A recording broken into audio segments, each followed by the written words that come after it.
February 1st, 2003. NASA's Columbia Space Shuttle, after spending nearly 2 weeks in space, was rapidly returning to Earth. There were 7 astronauts aboard this space shuttle, one of whom was India's daughter, Kalpana Chawla. This was Columbia's 28th Space Shuttle mission, commanded by Rick Husband. All 7 astronauts aboard the Columbia Space Shuttle seemed very satisfied with their 2-week space journey and were eagerly waiting to land back on Earth. At 8:44 in the morning, the Columbia Space Shuttle entered Earth's atmosphere. All the systems were working perfectly as usual, and everything seemed completely normal. Meanwhile, on the ground, NASA's control room capsule communicator Charlie Hobaugh was in constant contact with mission commander Rick Husband aboard the space shuttle. During this time, Rick Husband was only able to say the single word Roger to convey something important when suddenly the connection broke, leaving his message unfinished. Charlie Hobaugh from ground control tries once again to establish contact with them. But when there is still no response from Rick Husband for the next 10 minutes, panic spreads through NASA's control room. Fearing that something terrible might have happened, worry and anxiety become visible on everyone's faces. Just then, the control room receives a call and a person on the other end says, "Switch on the TV and watch the news." A shaken member of the control room immediately turns on the TV, and the scene they witness on television leaves everyone stunned. The Columbia Space Shuttle had met with a terrible accident while entering Earth's atmosphere. Like a bright blazing light, it broke into thousands of pieces and hurtled rapidly toward the Earth. Within moments, fragments of debris began falling in different parts of Texas. All 7 astronauts aboard the Columbia Space Shuttle lost their lives, one of whom was Kalpana Chawla. Let's find out how this talented daughter of India made her journey from a small village in Haryana all the way to NASA. How did NASA's Columbia Space Shuttle mission begin? And what exactly happened to the Columbia Space Shuttle that led to such a terrible disaster? Kalpana Chawla realized her lifelong dream of traveling to space. She was the first American of Indian descent to accomplish this feat. Columbia was on a science mission. 7 astronauts, 16 days, 70 experiments. Just 22 minutes before touchdown, there was an unusual reading from one of the shuttle's many sensors. 38 miles above the ground, the space shuttle had exploded. All 7 astronauts were killed in the February 2003 accident. Kalpana Chawla was born on March 17, 1962 in Karnal, Haryana. Her family was originally from Gujranwala in West Punjab, who, after the partition of India in 1947, settled in East Punjab, India. Later, some of that area was separated from Punjab and became part of Haryana. After coming to India from Pakistan, Kalpana Chawla's father, Banarsi Lal Chawla, initially sold clothes to support the family, but later he started a tire manufacturing business.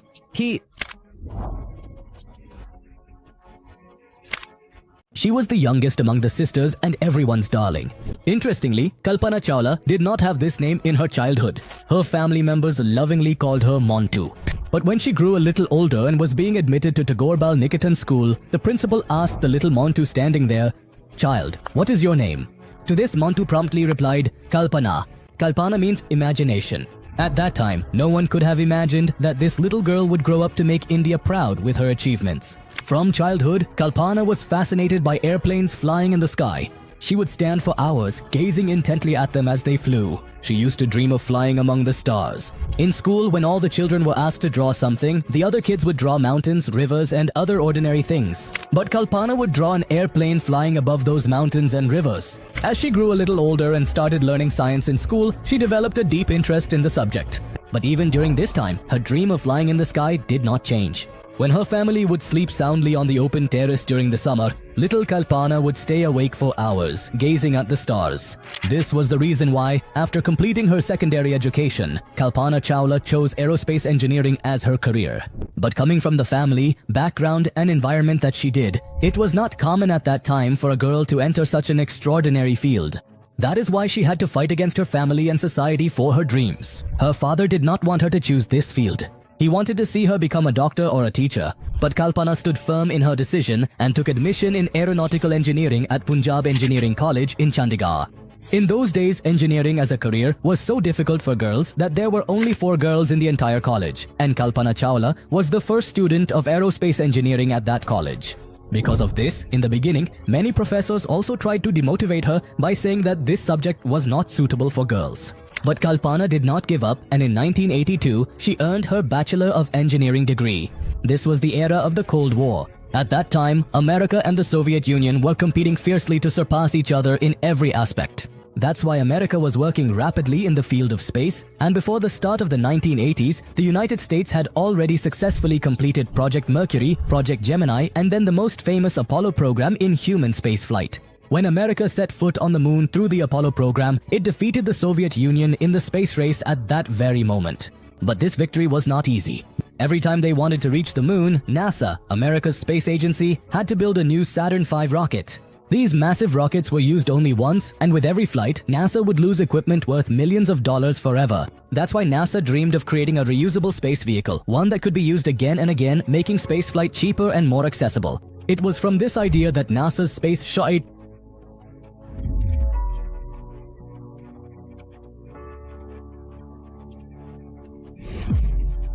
में Colombia ने STS-1 mission के जरिए space में उड़ान भरी और इतिहास रच दिया। आने वाले सालों में नासा ने चैलेंजर, डिस्कवरी, एटलांटिस और एंडेवर को अपनी शटल फ्लीट में शामिल करके अपने स्पेस शटल को काफी एडवांस बना दिया। उन दिनों भारत में एरोस्पेस इंजीनियरिंग की एडवांस पढ़ाई भी नहीं होती थी, इसलिए अमेरिका में तेजी से हो रहे स्पेस डेवलपमेंट को देखते हुए 1982 में कल्पना चावला आगे की पढ़ाई के लिए अमेरिका चली गई और पिता की असहमति के बावजूद यूनिवर्सिटी ऑफ टेक्सास से मास्टर्स करने लगी। मास्टर्स की पढ़ाई के दौरान उनकी मुलाकात पायलट जॉन पेयर हैरिसन से हुई और दोनों ने अगले साल 1983 में शादी कर ली।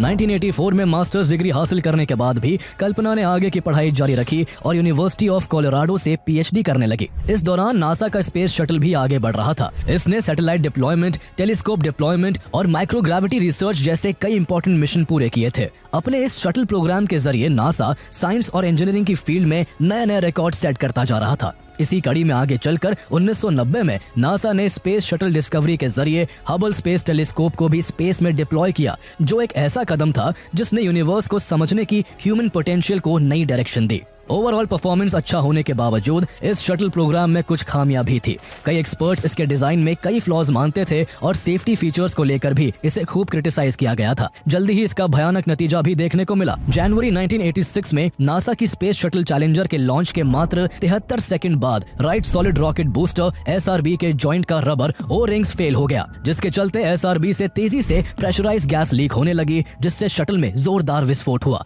और इस पर सवार 7 एस्ट्रोनॉट्स की जान चली गई।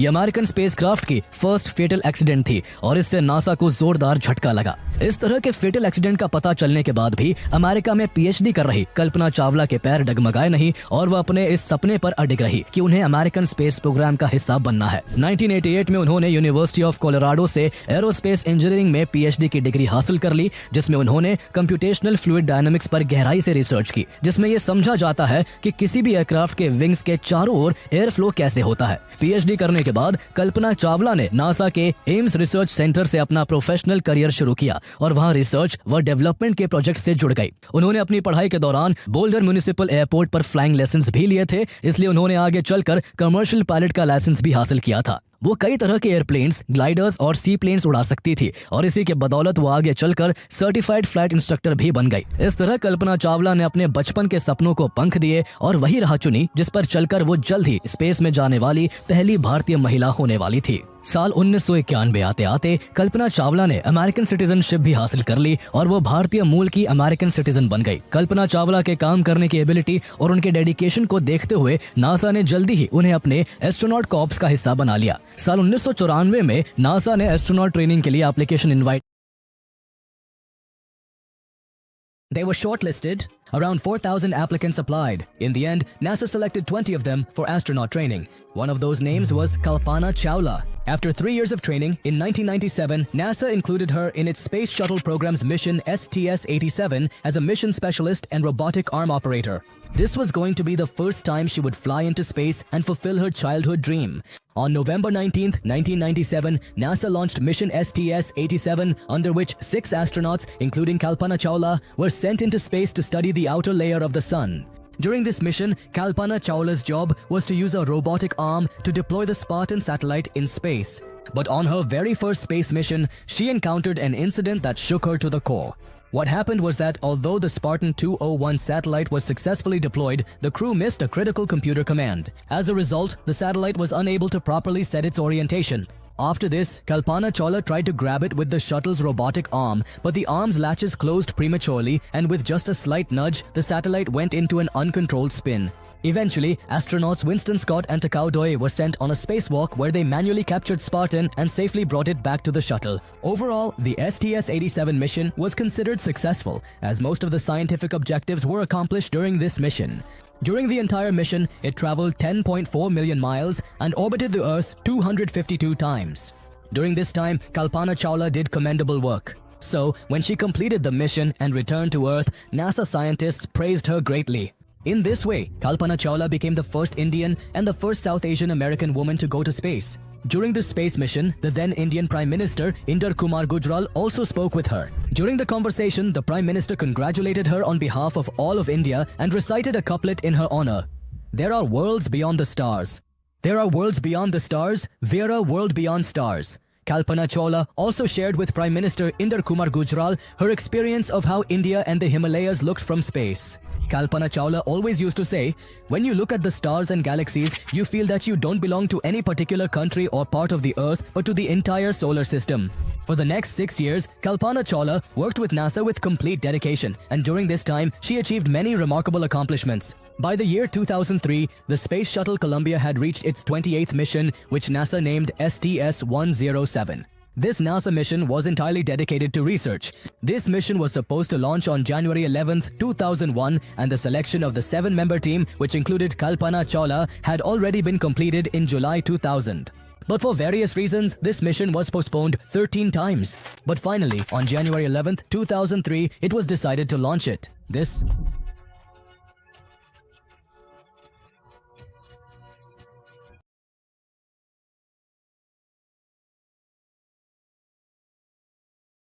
मिशन का भी हिस्सा रह चुके थे। वही कल्पना चावला इस मिशन में फ्लाइट इंजीनियर के रोल में जुड़ती है, जो नासा के STS-87 मिशन का हिस्सा रहकर स्पेस तक का सफर तय कर चुकी थी। इसके अलावा 4 और अमेरिकी pilot William McCool, payload commander Michael Anderson, mission specialist David Brown, Laurel Clark और एक इजरायली astronaut payload specialist Ilan Ramon भी इस मिशन का हिस्सा थे। सभी तैयारियों के बाद मिशन ने अपने सभी प्री लॉन्च सर्टिफिकेशंस और रिव्यूज पास किए और 16 जनवरी 2003 की सुबह 10:39 पर स्पेस शटल कोलंबिया को कैनेडी स्पेस सेंटर से लॉन्च कर दिया जाता है। 43 मिनट में ये अपनी ऑर्बिटल इंसर्शन पूरी कर लेता है। ऑर्बिटल इंसर्शन के बाद क्रू मेंबर्स को सब कुछ नॉर्मल लग रहा था और वो आगे आने वाले खतरों से अनजान अपने एक्सपेरिमेंट्स और मिशन एक्टिविटीज में बिजी थे।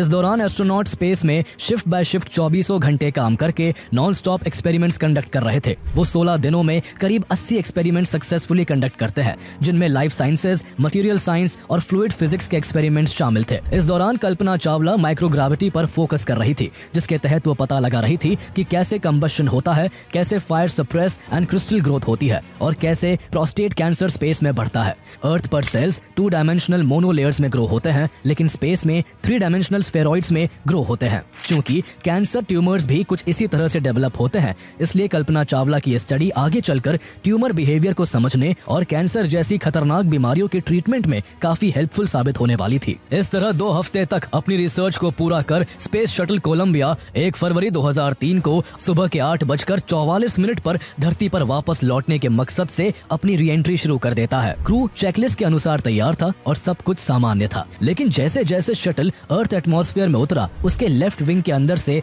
सेंसर्स फेलियर की रिपोर्ट आने लगी। टेम्परेचर रीडिंग्स अचानक से एबनॉर्मल हो गई। एंट्री इंटरफेस के 4.5 मिनट बाद सेंसर्स ने लेफ्ट विंग पर ज्यादा स्ट्रेन रिकॉर्ड किया। इसके बाद ऑर्बिटर बाय मुड़ने लगा, लेकिन फ्लाइट कंट्रोल सिस्टम की करेक्शंस की वजह से क्रू और मिशन कंट्रोल इसे नोटिस नहीं कर पाए, इसलिए वो अपने काम में बिना किसी चिंता के लगे रहे।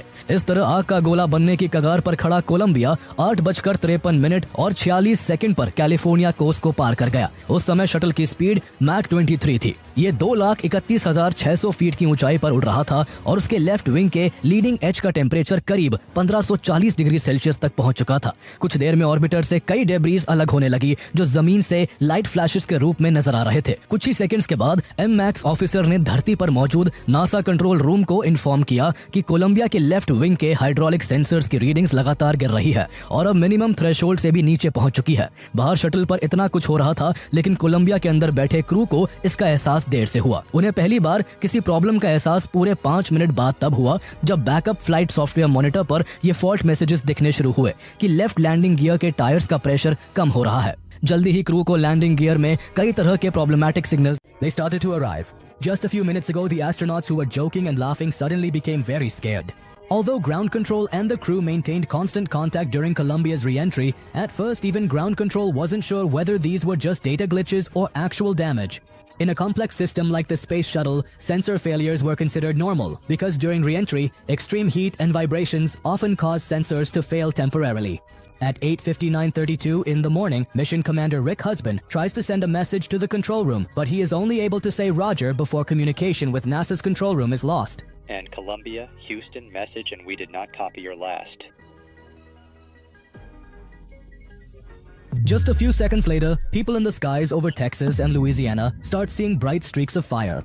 At that moment, someone calls the control room and tells them to turn on the TV. On TV, that terrifying scene was being shown, which shook everyone to their core. At a height of 200,000 feet, Columbia breaks apart, first into 2, then 4, and in no time into thousands of pieces. Within moments, its debris is scattered across hundreds of miles in various places. In this accident, all 7 astronauts lose their lives. This news sends a wave of mourning, not just through America, but across the entire world. Hearing the news of Kalpana Chawla's death, people in India too break down in tears, mourning their talented daughter. After this, President George Bush addresses the nation, saying, "My fellow Americans, today has brought very bad news and deep sorrow for our country. We have lost Columbia, and none of the astronauts aboard this shuttle survived the accident. After such extensive preparation and all the pre-launch reviews, how did such a major disaster still occur?" To investigate this, NASA forms a team, which is later named the Columbia Accident Investigation Board, or CAIB. It took CAIB several weeks just to search for the debris of the Columbia shuttle, because in East Texas alone, the debris from Columbia was scattered over nearly 2,000 square miles. From Texas alone, 84,000 pieces of the shuttle were recovered, which accounted for only 40% of Columbia's total weight. Among these pieces were also the remains of Kalpana and her fellow crew members, whose identities were confirmed through DNA testing. After this, on August 26, 2003, the CIB released its final report, which contained some truly shocking revelations. The report stated that just 82 seconds after launch, a large piece of insulating foam broke off from Columbia's external tank and struck the reinforced carbon-carbon RCC panel on the shuttle's left wing. At that moment, the speed at which the piece of foam struck was 922 kilometers per hour. This high-speed impact created a small hole in the shuttle's left wing. The left wing was the most critical part of the shuttle because during re-entry, the superheated gases exert the greatest pressure on this wing. On the morning of February 1st, 2003, when the shuttle entered Earth's atmosphere, extremely hot atmospheric gases began to enter the spacecraft's inner wing saw.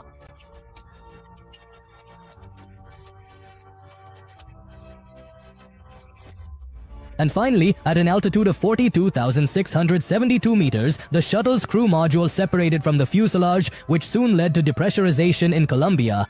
That day, the Columbia shuttle was supposed to land at Kennedy Space Center. But around 9 in the morning, the control room started receiving normal readings again. After this, the temperature readings from the left wing sensor stopped coming in, and the pressure readings from the shuttle's left side tires also disappeared. NASA's space communicator tried to contact Columbia, and at 8:59:32, Mission Commander Rick Husband responded, but he was only able to say a single word before his connection with the control room was lost. The shuttle that was supposed to be on the Kennedy Space Center runway 12 minutes later broke apart into thousands of pieces and was completely destroyed. The most astonishing thing was that NASA engineers had already discovered, through video footage taken at the time of launch, that a large piece of foam from the external tank had broken off and struck the shuttle's left wing. Some engineers expressed concern over this incident and suggested to NASA's top management that high-resolution satellite imagery from the US Department of Defense should be used to assess the damage to Columbia's left wing. But the Mission Management Team, MMT, led by Shuttle Program Manager Linda Ham, rejected this request. Associate Administrator for Spaceflight, William Reddy, and the Office of Safety and Mission Assurance also did not consider it a major issue and allowed the entire process to proceed without any investigation. NASA had previously observed minor foam shedding incidents in its shuttle missions, and each time they considered it minor and simply made improvements during post-flight maintenance to address the issue. But this time, the piece of foam that struck was larger and more dangerous. However, NASA made a huge mistake by once again not considering it fatal and choosing to ignore it. 1 week after the launch, on January 23, 2003, Flight Director Steve Stish mentioned the foam strike in an email to Mission Commander Rick Husband and pilot William McCool. The crew was also sent a 15-second video of the foam strike in the email, and they were reassured that there were no safety concerns. So the crew remained unaware that this would eventually become the cause of their deaths. They continued their work without any worries. The investigation also revealed that during the disaster, Kalpana and her crewmates had very little time. There was only a 40-second gap between losing control of the shuttle and the cabin losing pressure, which didn't give the crew any chance to respond. They were even delayed in putting on their spacesuits. In fact, even their helmets weren't properly fitted, which caused them serious injuries while the shuttle was unstable.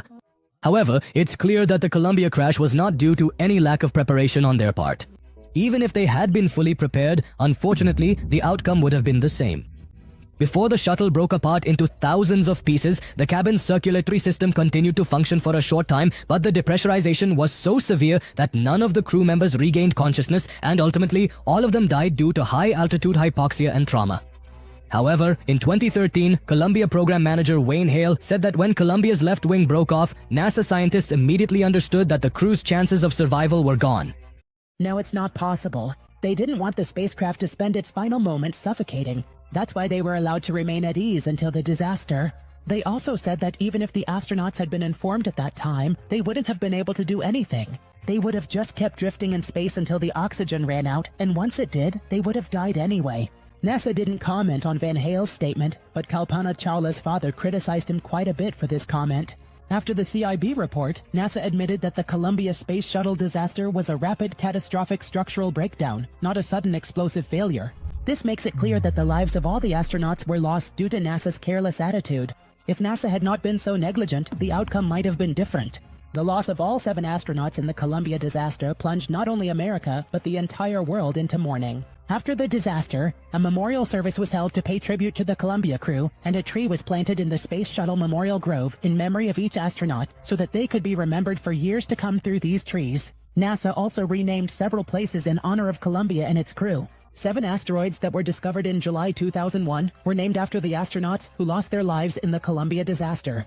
In this way, one of these asteroids was named after Kalpana Chawla as 51,826 Chawla. In this regard, the Indian Space Research Organization, ISRO, was not far behind either, and it renamed its meteorological satellite METSAT-1 to Kalpana, one in honor of India's talented daughter. In the year 2004, NASA built a supercomputer named Columbia and dedicated the first part of the system to Kalpana Chawla. After the Columbia disaster, several operational reforms were seen at NASA. First of all, NASA suspended its shuttle flights for 2 years and focused on safety. After that, satellite imagery and on-orbit inspection were made essential before every mission. To reduce foam shedding, the shuttle's external tank thermal protection system was redesigned, and cameras were installed on the external tank booster, shuttle nose cap, and RCC wing panels. After every launch, it was made compulsory for ground engineers to inspect the TPS tiles. In addition, inspection of the heat shield using the ISS and shuttle's robotic arms was made essential. With time, NASA gradually shifted the focus of shuttle missions to the International Space Station, ISS, so that if an orbiter was damaged and could not be repaired by normal methods, the ISS could be used as a safe haven. During this period, NASA also launched a special XTS-3X rescue mission program, under which a backup rescue shuttle was kept on standby for every shuttle flight. From 2005 to 2011,